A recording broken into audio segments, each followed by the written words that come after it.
يا مساء الفل. هنتكلم النهارده على الزمالك في العموم الفترة اللي فاتت، آخر 3 ماتشات، من أول سيراميكا وبعدين المصري وبعدين فاركو، وبعدين حوار الانسحاب واللي هيحصل والزمالك عايز ايه وايه اللي هيحصل فيه لو انسحب. وهنتكلم بقى على اللعيبة بشكل عام وجوميز والحوارات اللي بتحصل كتير. الزمالك ما شاء الله حواراته كتير يعني. بس فهنبدأ مثلا بالزمالك وسيراميكا. ده كان أول ماتش من التلاتة. تشكيل كان صبحي كان رجع بقى لحراسة المرمى. بصراحة شايف انها عودة حلوة، وفي وقتها احنا خلاص خلصنا الكونفدرالية، خلصنا من، مش عايز اقول خلصنا من عواد، بس هو كان عواد باين خلاص ان هو اخر ماتش ليه هيبقى الكونفدرالية عشان الاستقرار، وبعدها مش هيلعب لان بصراحة مستواه صعب، مستواه صعب. وده اللي احنا شفناه في المصري، ده اللي احنا شفناه في المصري يعني. انت راجع، انت متوتر، انت مش مركز، انت بتفكر في نفسك بس، فلا. شايف صبحي مش يعتبر هو الحارس الاول دلوقتي، يعني مش الحارس الاول في مصر دلوقتي، بس يقدر، هو عنده بس هو البوتنشال. مبشر وكان في فاركو. انا بالنسبة لي انا لما كان رايح الاهلي قبل ما يجي لنا، قبل ما يرجع لنا من فاركو، انا كنت قلقان وانا كنت متضايق بصراحه. لانه كان صغير في السن وكان مستواه مع فاركو حلو جدا. هو لسه صغير في مش السن، هو 24 سنه. فهو وبيقولوا كمان ان هو هيجدد ب6 مليون. بالظبط، فبصراحه انا شايف ان بالنسبه للمرتب ده طبعا مرتب حلو جدا. اعتقد عواد اصلا بياخد اضعاف اضعاف ده، بسبب عواد طبعا بياخد اكتر بكتير. عقد مرتضى الجميل وامير بتاع برشلونه. بس انا بتكلم فيه ان صبحي اكتر بوتنشال في مصر، ماشي مع شوبير، بس يعتبر هو اكتر بوتنشال لا، يقدر يسد ويقدر هو يكون. بس هو لسه محتاج ثقة كتير يعني. محتاج ثقه ومحتاج يجتهد، محتاج يجتهد، مش محتاج يركز اكتر، مش بس هو محتاج بدأ يرجع له ثقته. يعني انا حاسس ان هو مع اسوريو اتبهدل. هو الدفاع اتبهدل. كان وحش ودخل فيه اه، جوان وحشه، فثقته كانت عماله تقع اكتر فاكتر، بس هو بدأت ترجع له. هي دي حقيقه بصراحه. انا شايف ان صبحي بس, بوتنشال لو ركز احنا هيبقى عندنا حارس مصر الاول لفتره قدام. بس خلينا نخش في الماتش بسرعه يعني. على طول، اه. الماتش الاول، المنظر، الشوط الاول. بص، تحليلي الماتش في الشوط الاول بصراحه، احنا الماتش كله على فكره لعبنا حلو جدا. احنا الماتش كله انا شايف ان احنا دي حقيقة. قدرناه حلوه جدا. الماتش احنا بدأناه الاول الكوره عندنا هي بتتبني على عبد الله، بياخدها ويطلعها للصفوف اللي قدام. عبد الله بدأ في الاول ان هو كان متأخر قوي، كان مم. متأخر قوي قوي، بينزل يستلم ما بين الاتنين المدافعين، ودي ما كانتش احسن حاجه. ما كانتش احسن حاجه. في دقيقه معينه كنت هتلاقي عبد الله كده بدأ يتحرك من مركز 6 لمركز 8، ويطلب الكوره، يطلبها من دونجا، يطلبها من المدافعين، اللي هو انا هستلم في المنطقه دي وهطلع انفرادات. طلع واحده لناصر منسي، شاطها بشماله كده وراحت، راح وقع وهو بيشوطها. اتحرك بالتانية من على الشمال، اتحرك على اليمين وراح غمزها لزيزو، زيزو حطها الكرة اللي هي جنب العارضة دي. اه ماشي، الكورتين دول نفس المكان برضو، هو راح جايب منه الجون، شاطه هي من على الدايرة المنطقة دي بتاعته. ماشي، وهو عمل منها الاسيست برضو من على اليمين لنضاي في الاخر. انا شايف ان وجود عبد الله حاليا هو الاهم الاهم الاهم بصراحة. ما يعني عبد كنتش الله ولا ناصر اهم بالنسبه لصناعه الفرص؟ بالنسبة لصناعة الفرص عبد الله. yeah. ناصر دوره اكتر. انا اللاعب اللي هنزل استلم والف بالكوره. انت ما عندكش لاعب، على فكره عايز اقول لك حاجه، انت كان عندك المشكله دي، ويعني بالاخص في اوباما انا هستلم بظهري للجون هرجعها، هستلم وهيفضل ظهري للجون وما برضو. بيعرفش يستلمها اصلا. ده لو ده لو استلمها استلمها يعني. بالظبط. لكن ناصر انا هستلم، ماشي، وهلف لك لفه حركه زي الجون اللي هو عمله اسيست في ماتش الاهلي للجزيري. ايوه ايوه. انا هستلم، انا هنزل استلم وهلف. بس الباص والفيجن بتاعت عبد الله لا، مختلفه. هو عبد الله مختلف خبره تخيل بالرغم ان سنه 39 بدنيا احسن من ناصر، طبعا. لانه بيعرف يعني يحافظ على البدني بتاعه طوال الماتش، عكس ناصر بيفضل يضغط جامد وبعد الدقيقه 70 خلاص بينتهي. وحاجه كمان، ناصر بيحط نفسه في موقف برضو ان هو يتخبط اكتر، فمش بيبقى زي عبد الله. حاجه كمان، الناس اللي بتتفرج علينا دلوقتي هو الناس دي شافت ماتش فاركو. عبد الله 90 دقيقه ما شايل، ما يعني شايل الفرقه. ايوه الكره في 60. رجله، الكره في ايه. 60 بقى. هو طلع 60، طلع في الدقيقه 60. طيب حلو، طلع في الدقيقه 60 بالظبط زي ما انا قلت. ايوه لا يا اخي، طلع ايوه. في الدقيقه 85 ساعه لما قال لك هياخد رجل المباراه. لا لا، طلع 65. بتهزر. ايوه صدق. هنشوفها، هنبقى لا نشوفها، انا بس انا متاكد منه. بس انا فاكر ان هو كان قال لك مش عارف 85 دقيقه كفيله. لا ده رجل المباراه اتحسبت في الدقيقه 85. أيوة. خلاص سوري. هم اداها له يعني تعويض على على فكره دي هنرجع نتكلم فيها، دي مهمه دي. اللي انا بتكلم ان الناس اللي شافت الماتش، هو مفيش كوره يعني مفيش هجمه ما بتعديش على رجله. طب خلينا نتكلم على الجول الاول في الماتش ده اللي دخل فينا اصلا. اللي دخل فينا كورنر. غلطه بتحصل. انا شايفها غلطة المسلوسي. ما هي غلطه ولما المسلوسي. رجعت الهدف اكتر من مرة، المسلوسي عمل الجامب متأخر قوي، واعتمد ان هو يرخم على بيكهام بدل ما ينط معاه. بالظبط. يعني انت هيحط لكم الجون، هو نط متأخر واعتمد انه يرخم عليه، مع ان الفرق ما بينهم في الطول يعني 2 سم تقريبا. هو اعتمد انه يرخم على بيكهام، فهو يلعبها غلط وما اعتمدش انه ينط يعمل الجامب معاه ويجيب الكرة منه. فدي انا شايفها غلطة وحشة من المسلوسي، والجامب بتاع المسلوسي مش احسن حاجة.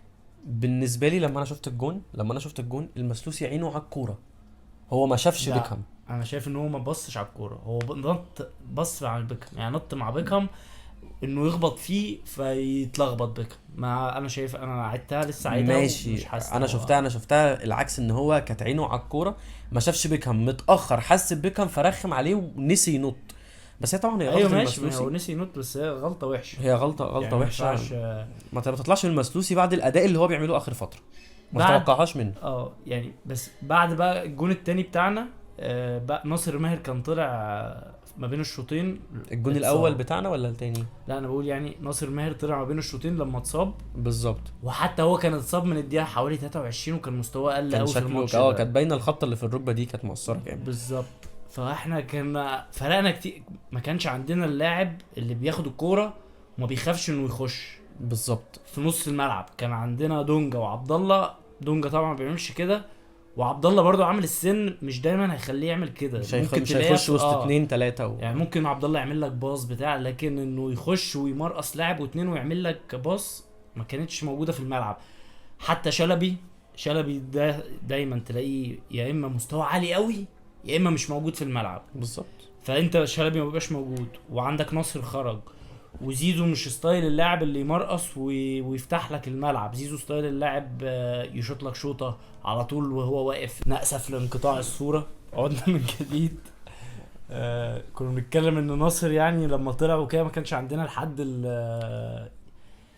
يصنع اللعب او يعدي يخلق فرص من لا شيء، يخش وسط 2 يعمل اي حاجه يعني يصنع حاجه مختلفه. بالظبط، يصنع حاجه مختلفه اللي هو مش نقعد نباصي وعايزين لعب ميت كده عن اللعيبه اللي عندنا. بالظبط. مين بقى اللي عمل كده وانقذنا عشان نجيب الجون الاول؟ عبد الله. لا قبل عبد الله بقى مين اللي ادى الكره لعبد الله؟ شحاته. شحاته بصراحه. شحاته اللي جه باك يمين اصلا. شحاته كان عامل ماتش رهيب. شحاته موت نفسه، مش الماتش ده بس. انا على فكره هو عامه شحاته بصراحه، وعمال يزيد كمان كواليتي لعيب بصراحه. هيزيد جامد. وعلى فكره عايز بس الناس تاخد بالها، بس استنى بس عشان اللعيبه المصريه يعني نتمنى يفضل على هو المستوى. دي الفكره يعني ممكن هو باين ان هو هيزيد، بس أيوة. هو ممكن فجاه ممكن ما يزيدش عادي دروب. لسه هنتكلم على حسام عبد المجيد لما شفناه في الاول ودلوقتي. اللي انا بتكلم عليه ان عايز الناس برضو تاخد بالها ان هو مش بيلعب في مركزه.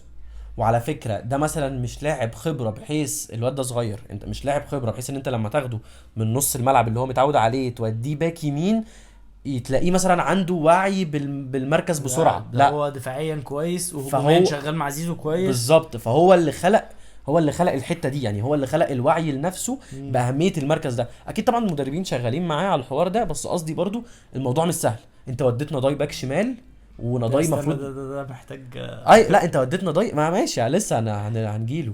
بس قصدي انت وديتنا ضاي باك شمال ما عرفش يكون عنده الوعي ان هو يقف باك شمال على عكس شحاته بصراحه. شحاته رهيب في الجون، عدى ما خافش، خد الكوره معدي الاول في الثاني وبعدين عمل تاكلينج وداها لعبد الله. عبد الله لقى نفسه قدام ما حدش ضاغط عليه، الدفاع بتاع سيراميكا جاله متاخر راح شاطها جون بسبب شحاته، بسبب انه ما خافش انه يروح.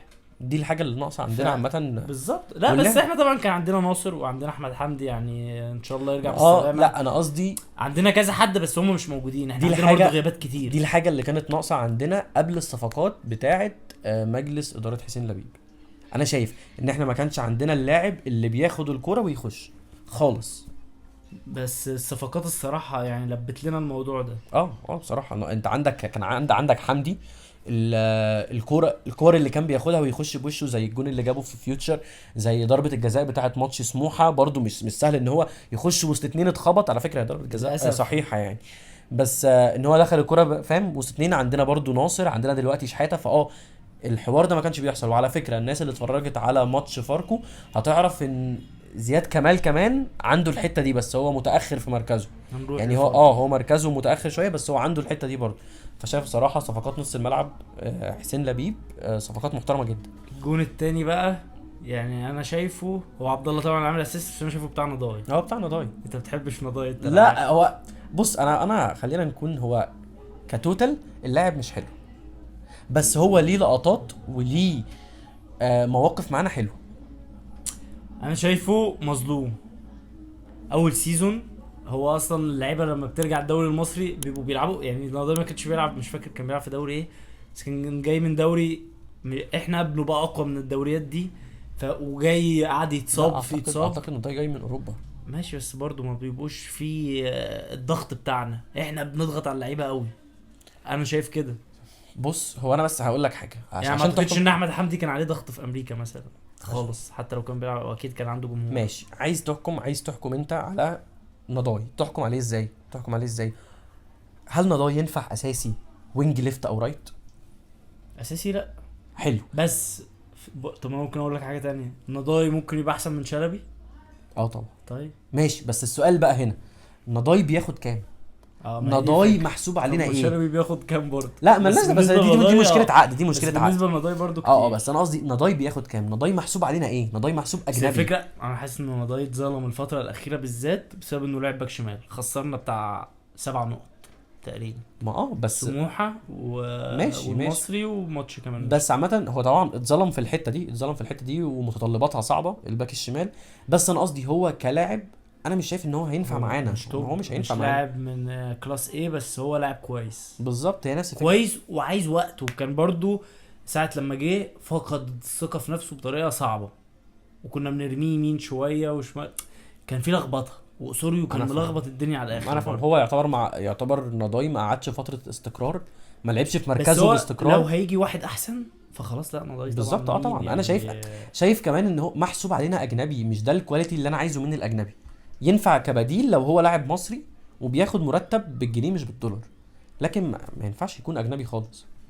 عمر جابر بقى يعني آه. لازم نتكلم عليه. انا الصراحه انا ليا في لقطه تتبروز لعمر جابر، عايز الناس تروح تعيدها وتتفرج عليها. الناس تروح تتفرج على لما كان حسام غلط الغلطه بتاعه الانفراد اللي كان المفروض يطرد فيها. تمام، اللي كان المفروض يطرد فيها. دلوقتي الحكم بيشوف الفار، الناس كلها متوتره على اعصابها، ده هياخد طرد خلاص، مدافع عندنا. الناس كلها بتشوف الفار. عمر جابر الكابتن واقف مع جوميز بياخد التعليمات. ماشي، التعليمات ايه؟ التعليمات دي كانت بعد الكرة بتاعه العارضه اللي راح شاطها بشماله في العارضه. قال لك بس خلاص عمر جابر نافع في الحته دي قدام، خلاص بس انا عايز منه ده. وطبعا شلبي ما كانش بيعمل اي حاجه، فانا عايز منه ده. جوميز وقف مع عمر قال له 1 2 مع شلبي، كل مره اعمل اوفرلاب، خد الكرة واعمل بيها حاجه. عمل الاولى، عمل الثانيه، عمل الثالثه. ماشي، الفيديو فصل المرة دي كتير، بس المرة الجاية هنظبط الحوار ده يعني. المهم كنا لسه في اخر حته في سيراميكا. بالظبط. انا في حاجه مضايقاني، ان في حاجه كده طالعه ان زيزو مش كويس، وان زيزو يقارن باي لاعب، وان زيزو لاعب عادي، وحاجات كتير من دي طبعا. بس انا عايز اعرف دلوقتي زيزو مين السبب في الكونفدراليه؟ زيزو. ماتشين النهائي مين اللي عامل الاسيستين اللي مكسبينك الماتش؟ زيزو. حرفيا زيزو. ومين اللي بيدافع في كل الماتشات، ومين اللي بيرجع يموت نفسه، بيشيل الكرة اصلا من جوه المنطقه في كل ماتش دريمز وفي كذا ماتش. وكل ماتش اسيست او جون، معظم الماتشات هي اسيست او جون. والدوري اصلا الحافز فيه حاليا ضعيف جدا، الدوري الحافز ضعيف جدا على اللعيبه. وحتى هو بيجيب اجوان، يعني ماتش سيراميكا ده كرة في العارضة مش بمزاجه ولعبها حلو براسه، كرة تانية اللي عبد الله اداله لعبها على طول بسرعة من غير ما يبص. صح على فكرة، ده قرار صح وكانت حلوة جدا وكانت ممكن تخش. فيعني انا شايف ان الناس والزمالكاويه بقى بيبداوا يضغطوا دي مع الناس اللي بيجي، يعني مثلا يقول لك ده زيزو شوفوا حسين الشحات، ما ينفعش يعني تضغط على مش- زيزو انت مع الناس ما. بس مش، وبعدين برضو حتى مش هتقارن زيزو عامه باي لاعب دلوقتي يعني، باي لاعب وينج في مصر دلوقتي خلاص هو ما عادش فيه مقارنه. هو يعني بس خلينا برضو متفقين ان زيزو واقع سنه، بس مش واقع. بص بس انا يعني في هتكلم، حاجات ناقصاه. انا حاليا. هتكلم احنا دلوقتي بنتكلم على ماتش ايه؟ عامة سيراميكا. الفتره. ماشي، لا احنا بنتكلم على ماتش ماشي، سيراميكا. وماتش سيراميكا انا بالظبط. هتكلم على ماتش سيراميكا. ماتش سيراميكا زيزو كان بيلعب على الناحيه اليمين تمام. بدايه الماتش كان باديها حلو جدا. الفكره بقى دلوقتي في اللي حصل في رمضان بيكهام. ايه السر ورا رمضان بيكهام؟ ماشي، مدرب سيراميكا كان نازل وعارف ان زيزو اهم مفاتيح الزمالك، قال لك بس خلاص انا عارف انا همسكه بمين، ارخم مدافع عندي. حتى وعلى فكره هو بيلعب على الورق وبيلعب على الملعب فعلا، هو مدافع مش بيلعب باك شمال، وكان بيفضل يتحرك مع زيزو على الناحيه الشمال. عايز اقول كنت تحسه باك شمال اصلا، باك شمال ما تعرفش كان بيروح فين. بالظبط، هي دي الفكره. 8 اخطاء على رمضان بيكهام ما خدش انذار واحد. ده طبعا بعيدا عن فضيحه رجل المباراه اللي هو خدها، انا بتكلم ان 8 اخطاء. انا اللي انا اعرفه يعني، انا ما اعرفش كتير في قوانين التحكيم، بس الاولى بتبقى تحذير، ممكن كمان الثانيه تحذير، الثالثه انذار. ما بالك بقى ان هو بيعمل كل الاخطاء دي على نفس اللاعب ده؟ هو مثلا في منها بتبقى اخطاء قويه يعني، اه مش كلها اخطاء سهله. في اخطاء قويه، في اخطاء رخمه، في حاجات مش بيكون داخل على الكوره في اصلا. مناطق رخمه برضو، ما بتفرق المنطقه وبتفرق الخطوط يعني، داخله قويه ولا داخله ضعيفه. فده كان برضو شيء عجيب الصراحه. هم اغلبهم على حدود المنطقه، ففعلا يعني بصراحه عجيبه جدا قرارات من الحكم. ما كانتش مفهومه، ما كانتش بالنسبه لي مفهومه. الحاجه التانية اللي ما كانتش مفهومه جوميز. دلوقتي انت شفت زيزو على الناحيه اليمين عمال يتضغط عليه من رمضان بيكهام، والحكم ما بياخدش حق زيزو. انت شفتها في حلول، في يعني اللي انا اعرفه ان في حلول. انت شفت دلوقتي زيزو طول الماتش ايه اللي حصل له؟ ما كانش بيعمل حاجه يعني. الخطوره اللي كانت من ناحيته يعتبر كانت مقفوله. عليه جدا. بالظبط. في حلول عندك. الحل اللي بنعمله كتير على فكره، مش بقول الحل ده اختراع من دماغي، احنا عملناه كتير قوي، ان هو انت بتبدل زيزو بشلبي كده. انت كنت هتربك بيكهام خلاص، هو هتربكه، هو مش هيعرف هو هيعمل هجوم ايه. الساعات بيعمل كده، بس الفكره ان شلبي كان على فكره بيتاح له فرص كتير الماتش ده على الشمال. بالظبط. ولكن والكرة طبعا جت في العارضة شلبي أصلاً. وشلبي بياخد الكرة ويطلع بيها بره كتير جدا، مع انه وفي كوره مثلا كانت مستفزه جدا، اتلعبت كورنر راح فتح على بره، اتقطعت منه وراح واقع كده وراحت مرتده. فشلبي انا بقول لك بيبقى صعب جدا لما بيبقاش في مستواه، وده بنسبه كبيره ما بيبقاش في مستواه اصلا. هو اصلا يعني هو نادرا لما بيبقى في مستواه. بالظبط. الفكره ان كان عندك حل انك تبدل فعلا. انا مش عارف انت متفق معايا في الحل ده ولا لا. اكيد بس حاجه منطقيه. مش بقول طول الماتش، انت كان ممكن تعملها في لقطه اتنين هتربك بس على الاقل المدافع اللي هو بيكم اللي هو ماسك زيزو. الحل التاني ممكن يعني نبقى نعرضه، ان زيزو كان دايما بيتحرك على الطرف. زيزو ما كانش بيخش جوه كتير، كان بيتحرك على الطرف عشان عايز يرفع. فالحركه اللي على الطرف دي الباك الشمال كان بيبقى موجود، ودايما بيسحب رمضان معاه للناحيه دي. فالمنطقه الجاب اللي بيحصل ما بين السنتر باك الاول وبيكهام اللي هو السنتر باك التاني بتوسع جامد. المنطقه دي انت كان ممكن تدي تعليمات زي ما عملت برضو مع عمر جابر، انك وقفت في سواء في الووتر بريك او سواء في الفار، اديت تعليمات ان عمر جابر هيعمل كذا، كان ممكن تدي تعليمات هنا. ماشي، عبد الله اتحرك، عبد الله استلم. نفس الكوره اللي احمد حمدي جاب منها الجون في الكونفدراليه، ما هو دي كانت برضو كان تكتيك. طب انت عملتها هنا وقلت له اتحرك في المساحه دي يا حمدي، استلم وشوط، جاب منها جون. طب ليه؟ بس هو طب ما زيزو دخل يعني كورتين الخطرين الوحيده كان زيزو جوه. بالظبط ماشي، انا فاهم. لا انا بتكلم في الفتره اللي كان في الهجمات اللي كان زيزو فيها بعض. ايوه. انت المساحه دي ما فاضيه، كانش ليها لازمه يعني في الوقت نضيع الوقت ده. نضيع الوقت. انت بقول لك بتاع 8 اخطاء، وزيزو بتاع عمل مثلا 12 كوره 1 2 مع شحاته وبيطلع لو بيها. ما كانش خطا كانوا 2-1 عليه دايما. بالظبط، دايما 2-1. طب انت ليه تسيبه في الموقف ده؟ وعلى فكره عايز اقول حاجه، الموضوع بيبقى مرهق للاعب ذهنيا. انت نازل، انت عارف، انت عندك ثقه في نفسك، زيزو عنده ثقه في نفسه انه احسن لاعب في الملعب، ماشي، ودي حاجه منتاليتي قويه جدا. بس انك تكون ممسوك بالطريقه دي، اللعيب بيزهق، اللعيب عايز يلعب كوره، اللعيب ما بيكونش عايز يبقى ممسوك قوي كده، بيرخم عليه. بالظبط. فانت طلعته بره الجيم. فانا شايف ان كان جوميز المفروض يتدخل في الكوره دي. كفايه كده على الماتش ده. اخر حاجه هتكلم عليها هي حسام عبد المجيد. حسام عبد المجيد الاخطاء كترت جدا بشكل غريب بصراحه. حسام عبد المجيد اخطا في الثلاث ماتشات، فنتكلم بالظبط. فاللي هو وكمان على فكره هي مش اخطاء موهبه، اللاعب موهوب جدا. حسام عبد المجيد موهوب جدا، فهي مش اخطاء موهبه. بس اخطاء ايه؟ اخطاء ان انت دماغك مش في الجيم، اخطاء ان انت وصلت خلاص ان انت حفظت مركزك، يعني خلاص انت ضمنت ان انت هتلعب هنا، الناس مصابين، انت احسن لاعب في هو اول ماتش كمان اثبت لنا فيه ده كان نهائي الكونفدراليه هناك بالظبط. التوتر. وعلى فكره ليه انا عايز اقول كمان الناس واثبت ده في التلفزيون لما طلع اتكلم. الناس اللي اتفرجت، الناس اللي راحت الاستاد، الناس اللي انت رحت الاستاد في الكونفدراليه اللي هي الماتش اللي هنا، خناقه ما بين فتوح ومسلوسي قدام حسام، كانوا عمالين يتكلموا معاه، ولما جه الجون وزيزو بيحتفل، حسام من كتر الضغط شال زيزو بالاحتفال. ما هو ده ضغط، انت مضغوط ليه؟ بعدين كمان انا عايز اقول حاجه، انت دلوقتي لاعب ضمنت مركزك حلو وبتلعب وكويس وراضي عن مستواك، بس الرضا في الكوره، الرضا في الكوره مش حلو. ان انت راضي عن مستواك، مش عايز تطور من نفسك، مش عايز دايما تزيد وتكون احسن واحسن، دي مش حاجه حلوه. تمام؟ انت كتير الصراحه. ايوه انت محتاج تزيد، محتاج تطور من نفسك. مع انه يعني ساعه لما طلع مع فريرا تحسه ما اختلفش كتير من ساعه ما طلع عن فيرال دلوقتي. ما هي دي الفكره، ان هو راضي ثابت بالظبط، يعني هو كويس بس أيوة. ثابت، هو راضي عن مستواه، ما وصلش الممتاز بالظبط، هو راضي عن مستواه. طب ليه؟ انت عندك بوتنشال، انت عندك 23 سنه، انت المفروض تزيد منتاليتي كارثيه، مفيش باص بيطلع من رجله صح. لا وليه والكور اللي بتعدي من ورا دماغه والقرارات الخطا، يعني هو عنده حاجات حلوه كتير، بس احنا بنتكلم على الوحش. احنا بالظبط من الوحش اللي ممكن يجي منه بسبب الجون. حتى كانت الكور اللي بتجيله عاليه وبيعملها براسه بيروح مطلعها بره الملعب، مع انه ممكن يدخلها الملعب وبيضطر كتير معانا. وكذا كوره يبص للعيبه يقول لهم انا اصلا مش شايف، مش شايف ايه؟ انت المفروض لاعب طويل، لاعب مدافع، انت عندك فيجن، انت شايف الدنيا حواليك، عارف انت هتطلع الكوره فين والمين. فلا بصراحه دي كانت حاجه حسام عبد المجيد كان لازم يكون احسن فيها، ورساله للمستقبل، ما ترضاش عن مستواك، كل يوم حاول انك تكون احسن. انت بوتنشال لاعب، عندك 23 سنه، ممكن تكون مدافع مصر الاول. كفايه كده على الماتش ده بقى. كفايه كده على ماتش الزمالك والمصري بقى، الماتش الكارثي. خش على ماتش الزمالك بقى والمصري. الماتش الكارثي. كابتن عواد عاد للتشكيل عشان صبحي صدمنا باصابه في الظهر في اخر ثانيه. عواد، اتكلم على عواد. بصراحه عواد كان ممكن ينهي مسيرته معانا بطريقه احسن من كده، هو بصراحه اختار الطريق الصعب. يعني هو عواد مسيرته معانا مش المسيره الجامده قوي، انا فاهمك، بس يعني ايه، ليه لقطات معانا حلوه، ليه ذكريات معانا حلوه، ليه الدوري كان معانا حلو، الدوريين اعتقد سد فيهم جامد. هو الدوريين اكتر حاجه الناس هتفتكره بيه ظهر فيها، لانه هو كان فضيحه في افريقيا بصراحه. الدوريين سد معانا فيهم جامد، يعني كان ممكن ينهي بطريقه احسن من كده، لكن هو زي ما تقول خلاص حط الموضوع في دماغه، انتوا عايزين تستبدلوني انتوا.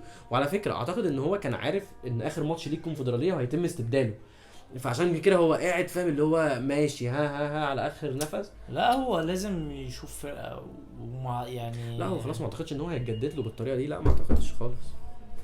نضاي بقى باك شمال، بصراحه يعني انا كنت حاسس انها هتخسر من اللي انا شفته في ماتش فيوتشر. طبيعي الصراحه، هي جوميز غريب فيها بصراحه غريبه جدا، من اللي انا شفته في ماتش فيوتشر ما كنتش متوقع كتير من نضاي. وماتش سموح وكمان في اول وماتش سموح، بس ماتش سموح عادي عشان كان كله ناشئين في بعض وكده فاهم، او يعني كله كان بدله في بعضه فتمام. لكن بتكلم حتى من ماتش فيوتشر ما كنتش متوقع من نضاي يعمل انجاز، وكمان اللي الحكم عمله في اول دقيقتين ده بوظ الدنيا خالص. هو كان عنده انذارين وكان نازل عارف ان هو لو خد الثالث هيجيله غياب، فهو بقى راح واخد الثالث خلاص بقى، وخد الثالث على الصراحه فاول، يعني فضيحه من الحكم. الفاول وحش، الفاول ما فيهوش اي حاجه، ما فيهوش اي حاجه، الراجل هو حتى لا اداله انذار، يعني مش فاول بس اداله انذار، هو اصلا المفروض مش فاول. وحتى حصلت بقى العكس، يعني اللاعب الوينج اليمين بتاع المصري دغموم عمل نفس الضرب على نضاي 4 ما خدش حاجه، 4 فاولات ضرب صريح على نضاي، ما كانش داخل على الكوره اصلا، وكان بيعتذر وفاهم لا ولا اي حاجه، ولا الحكم ما شافهاش. بس جوميز يعني معقول ما فيش ولا لاعب في الناشئين باك شمال؟ دي اللي انا مستغرب. انت هو على فكره هو شاف ماتشات لفرقه 2003 وشاف ماتشات لفرقه 2005، اعتقد في حل في اقل في اسوأ الاحوال كان لاعب احمد رفاعي المدافع وودى يلعب ب3 مدافعين حتى بس لكن انا ما اعرفش يعني نضاي يخسرك ماتشين وانت برضو مصر عليه تلعبه باك شمال. هي بصراحه غريبه جدا، مع ان عايز اقول حاجه كمان، نضاي كان ممكن يفيده من على الدكه كحل وينج، بيبقى حلو جدا. ماتش سيراميك بالظبط كحل وينج حلو جدا، لا واكتر من ماتش بينزل يغير الاداء يعني. طب انت ايه رايك في مين اللي غلط في الجون، السبب في الجون الاول بتاع المصري؟ بص السبب في الجون هو مبدئيا الاربعه، عواد، نضاي، حسام، مسلوسي، كوارث، كل واحد عمل كارثه مختلفه. عواد هو شايف الدنيا قدامه، شايف الدنيا مزنوقه واختار ده ما بين كل الناس انا هبصيله. نضاي طبعا الصراحه باصه بتخاذل كبير قوي. مزنوق مش مزنوق، هي الصراحه باصه بتخاذل كبير قوي، ويعني ما بترجعش كده يا نضاي، ما بترجعش كده خالص. انا شايف اكتر غلطة على عواد، لان هو اللي شايف الملعب وشايف ان ضاي ما كانش جاهز وكان بيعدل جسمه عشان يستلم الكورة من المدافع مش من عواد، وعواد فاجئه، فنضاي يا دوبك لحق يعدل جسمه وبعدين بصها له بيمينه رجعها بيمينه فما جاتش صح. وحسام بعدها غلط انه اتاخر في الضغط، قال لك هضغط، بعدين قال لك لا ده انا مش هلحق، راح راجع تاني. بعدين المسلوسي بس تحس كده في رعونه، حط رجله برعونه. هي طبعا المسلوسي قال له واحد بالنسبه لي. المسلوسي قال حسام برضو ان هو ما ضغطش. لو كان ضغط كان اللاعب هيتلخبط على فكره وعلى فكره يعني بانه ما ضغطش ما فادناش في حاجه. يعني هو هو اصلا فعلا طلع من ما اللعب. عملش حاجه. انا مش عارف هي كانت هتبقى أنا هي صحيح هو مثلا ما كانش ماسك مهاجم، ومثلا قال انا لما اضغط ممكن اسيب حد كان ورايا. كله هو ممسوك، هو كان كله مسلوسي ماسك واحد وشحاته ماسك التاني. دي غريبه بصراحه. حسام عامه جون وحش. والجون التاني بقى انا عندي فيه، انا شايف ان الجون كارثي والناس مش واخدين بالهم غير من الحته الاخيره، لكن لو جبت الجون من الاول نضاي هو اللي كان بيلعب رميه التماس، لعبها غلط لنيمار او لعبها يعني كان ممكن يلعبها بعيد، لعبها أيوة. لنيمار وهو مضغوط عليه من 3 راح لعبها له، بس ده برضه لانه ما بيلعبش رميه التماس وهو مش باك شمال. لعبها لنيمار، نيمار بقى مش شتتها، لا نيمار خدها قعد ينطق الكوره، اتقطعت منهم، كانوا 3 عليه، راحت للشامي، الشامي عمل له كوبري لان نيمار واقف بطريقه غلط تماما، واقف العكس، المفروض يقف كده عشان يجري معاه. ف جون طبعا عواد ما يسالش عليه هو تماما. بصراحه بس فانا شايف نيمار كارثي. وما اعرفش حسام بعدها حتى نيمار لما بيروح وينج يمين كارثي ولاعب بصراحة غريب. بس انا شايفه نيمار لو طلع موسمين اعاره في حته ممكن يثبت نفسه. هو محتاج ثقه. بس اللعيبه هو دي اصل نيمار ده لعب كام ماتش في حياته، فلما يلعب في فريق ما عليهوش ضغوط وياخد ثقه هتفرق حتى لو لا على هتبيعه فكره بعدها. هو لما ادى في حوار ان كان فيريرا بيلعب ب5 دفاع وهو ماشي. ادى في شكل معين من الفرقه. فانا بس هو مش مهاري اصلا. هو مهاري وكويس جدا، بس الصراحه حاسس ان هو عنده اساسيات كتير. يعني هو لو راح لسموحه مثلا. على فكره نيمار من المعلومه اللي انا سمعتها ان نيمار كان عمل فتره معايشه في اوروبا فتره صغيره، بس كان عمل فتره معايشه. اللي انا شايفه ان نيمار عنده بوتنشال، بس مش دلوقتي، هو مش هيفيد الزمالك دلوقتي، ولا وينج يمين ولا وينج شمال ولا باك يمين خالص. لازم اعاره. انا شايف كده بصراحه. من الحاجات كمان الفنيه لو هنتكلم، طبعا هو الماتش مبدئيا الفنيات فيه كانت قليله جدا. على زياد كمال ودونجا. بالظبط الحوار ده كارثي جدا فيهم هما الاثنين بجد. الاثنين وقفوا لبعض كده، اللي هو فاهم انا هلعب هنا وانا هلعب 6، لا انا اللي هلعب 6، اللي هو تحسها خناقه. انتوا الاثنين واقفين ما بتعملوش حاجه، انتوا الاثنين يعملوا ايه سوا، محدش، انتوا الاثنين واقفين بالظبط، عارف اكنها فاصل. يعني تخيل ده التلت بتاعنا الاولاني وده التلت الثالث واللي في النص دي فراغ. مفيش حد كان بيعمل دور عبد الله السعيد لما كان عبد الله السعيد بيلعب 6-8، محدش بيستلم الكوره ياخدها كده وينقل الناحيه الثانيه، دي ما بتحصلش. الاثنين وقفوا، الاثنين عايزين يبصوا على الملعب من ورا، والاثنين عايزين فاهم اللي هو انا هلعب الطوليه او هلعب الباصه. ما كانش عندنا حد بيطلعنا بالظبط ما كانش في حد زي ناصر ماهر، احمد حمدي، ما فيش. الاغرب بقى جوميز، انت سايب الاثنين لغايه اخر دقيقه في الملعب وانت ثانيه ايه ده، هم لعبوا ماتش كامل. ايوه انت ايه ده، انت ازاي مش شايفها، ازاي مش شايفها فعلا. تبديلات جوميز من الاول غريبه، واللي هيثبت كلامي هو ايه اللي طلع عبد الله، ايه سبب انه يطلع عبد الله؟ ما نزلش مثلا مكانه حد خارق، نزل موتيابا، كان ممكن يطلع حد من الاثنين دول وينزل موتيابا برضه. اهي دي الفكره، ده اللي انا بتكلم فيه، وكانت ممكن تدي فرصه لعبد الله ان هو يعمل الشغل اللي انت مدربه عليه بقالك اصلا كذا ماتش. يعني هو من ساعه ما بدا، وعبد الله من اول ماتش معاه تقريبا كان ماتش الاسماعيلي وهو بيلعبه في المركز 6 ده، كان طلع شحاته وبدا يلعبه في مركز 6 ده. غريبه جدا من جوميز. وكمان فكره ان جوميز شاف كل يعني شاف الاثنين دول مش عارفين يتحركوا. اللي هيثبت كلامي اكتر، ارجع بص على ماتش سيراميكا هتلاقي دونجا وجنبه عبد الله، الاداء في نص الملعب كان مختلف.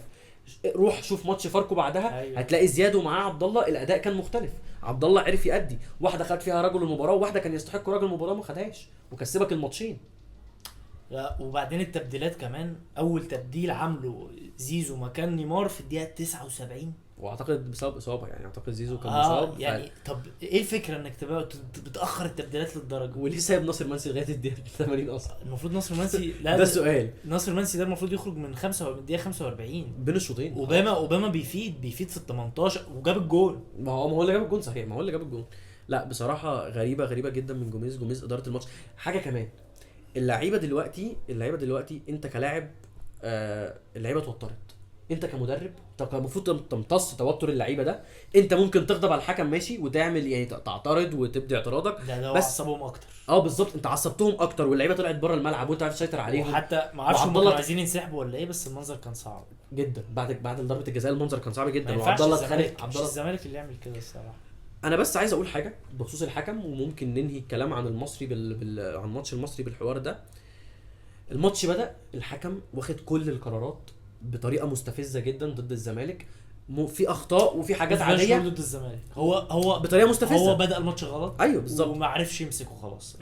دي اللي بتكلم فيها كذا. اولا مش قصدي بدايه للزمالك ما نعرفش. لا ما نعرفش ممكن، بس احنا ما نعرفش. لا انا بتكلم انت في الاول بدات الفاول الغلط ضد نضاي، بعد كده فاولات كتير وانذار. الناس كلها الناس اتوترت واللعيبه هتوقف الماتش الجاي وهو اتوتر والناس اتوترت عليك. بعدين جه زيزو عمال يتضرب على الوينج مش بتتكلم، شحاته بيتضرب مش بتتكلم، دونجا بيتضرب مش بتتكلم.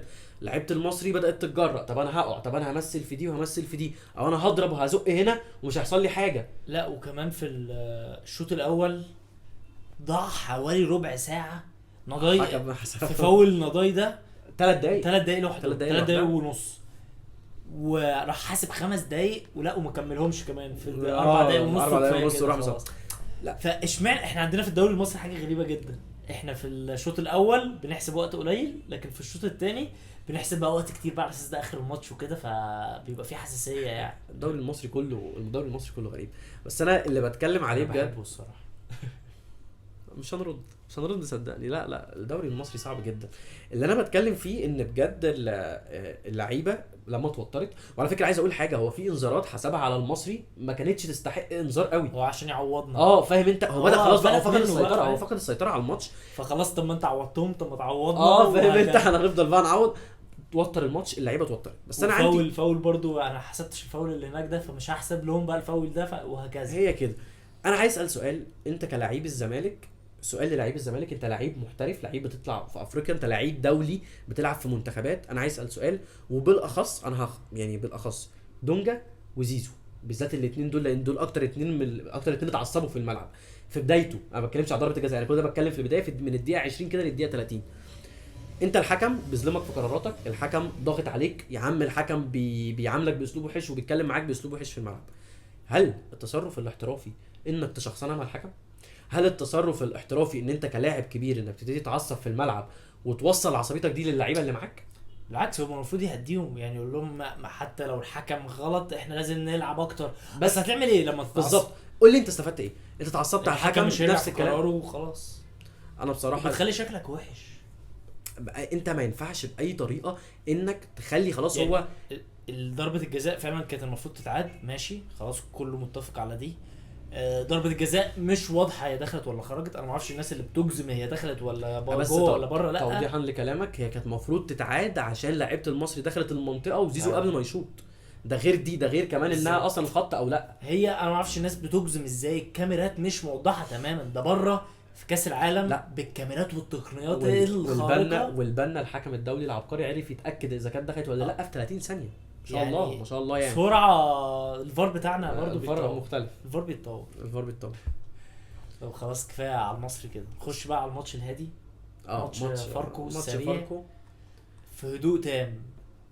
صبحي رجع والثقه في نفسه بقت عاليه قوي اعتقد وعماله تعلى، وانا شايف ان صبحي خلاص يعني بيقول لنا انا هرجع، بيقول لنا بس لسه ما رجعش ولسه ده مشوار طويل قوي بصراحه. بس هو يعني انا اعتقد انه هيكمل باقي الموسم وهيثبت لنا، انا شايف ان هو هيثبت لنا ان هو رجع.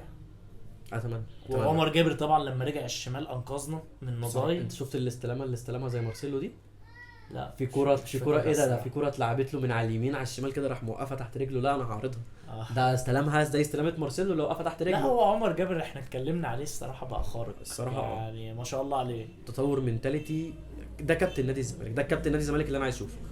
زياد كمال بقى لما لوحده في نص الملعب لوحده في مركز 6. اداؤه بيعلى والبدني في كذا كوره بيطلع سبرنت ورا اللاعب اللي معاه الكوره من فاركو، بيجيبها سبرنت خارق، بيسبق اي لاعب من فاركو بيروح يجيب الكوره ويرجع. هو سرعه رهيبه. انا مستغرب من السرعه من جسمه. اللي انا دايما الصوره اللي عندي دايما للعيبه 6 هو اللعيب الاجريسيف اللي بيقطع كتير. البطيء. طارق حامد، دونجا كده. زياد كمال هو ستايل مختلف من من لعيب مركز 6.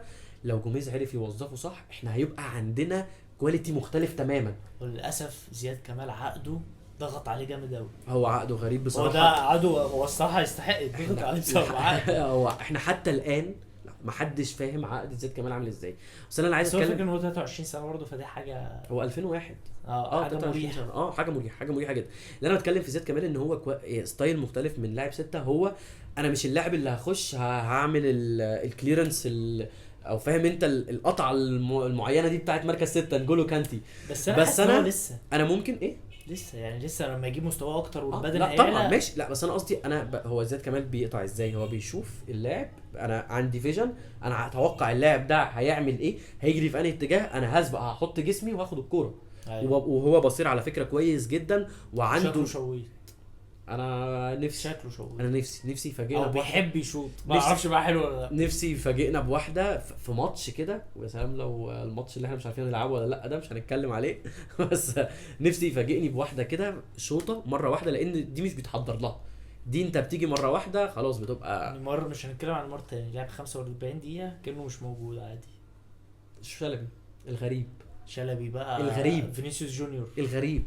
هل انت تقدر تقول دلوقتي يعني شلبي ده مثلا احنا بنتكلم عليه في 3 ماتشات، بنتكلم عليه 3 ماتشات، مش فريق اللي هو دفاعيا ضعيف يعني. ايوه انا ممكن احلل لك اداؤه دلوقتي والناس تتريق عليا، تجيب لي وانا بتكلم عليه في ماتش المصري وبتكلم عليه هنا. ايه ده شلبي؟ ما دي مشكله شلبي، انت فجاه تلاقي لاعب خارق وفجاه تلاقي لاعب مفيش. فالحوار ده غريب يعني. ده عشان كده احنا بنحب زيزو، ثبات المستوى.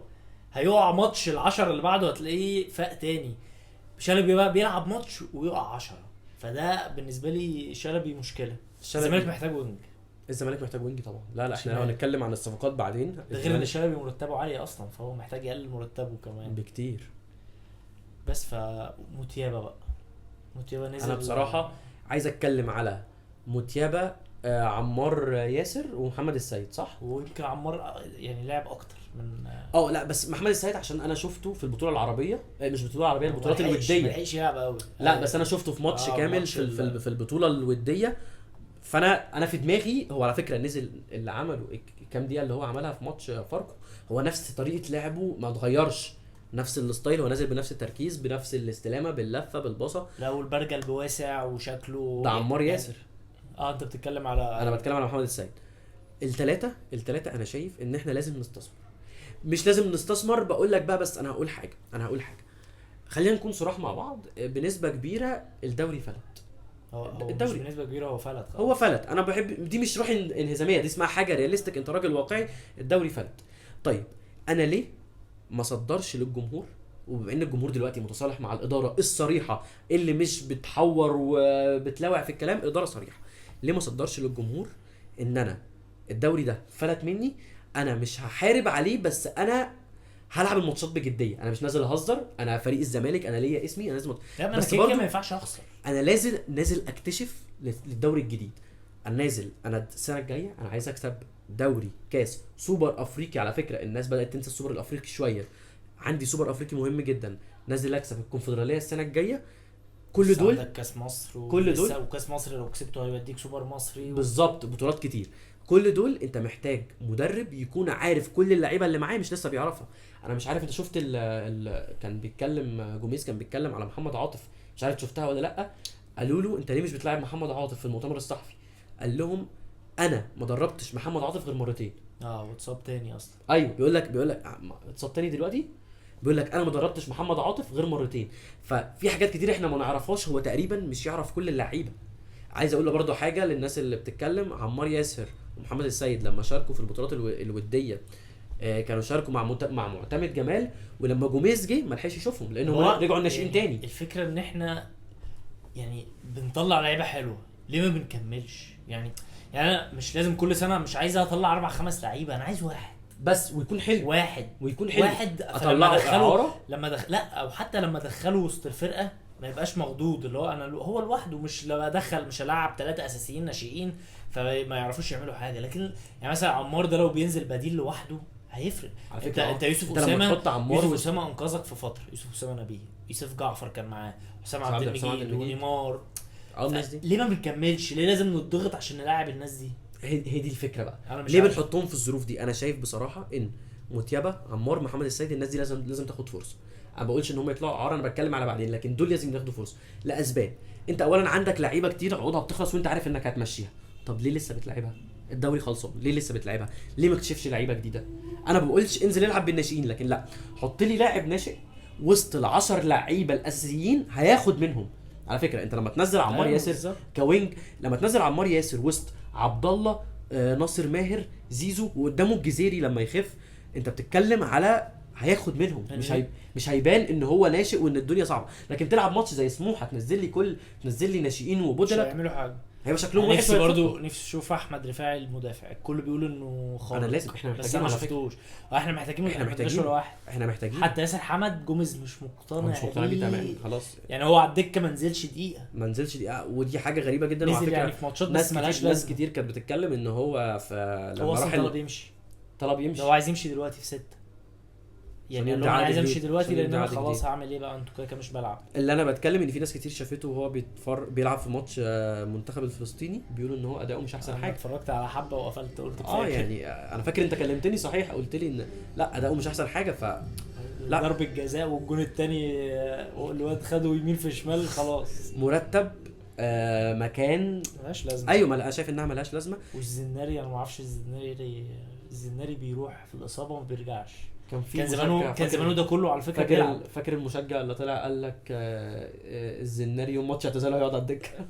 كان زمانه بيلعب لما عمر جابر بيتوقف كان زمانه بيلعب يمين، فتوح مصاب كان زمانه بيلعب شمال، الدفاع كان زمانه بيبدل معاهم. وعلى فكره هو كان في اخر فتره قبل ما يتصاب كان لعب ماتشين حلوين ورا بعض. فلا بصراحه الزناري غريب. عندك حاجه عايز تقولها؟ خلاص كده احنا اظن ان احنا قفلنا، حاولنا نلخص ال3 ماتشات على قد ما نقدر، حاولنا نتكلم في كل حاجه.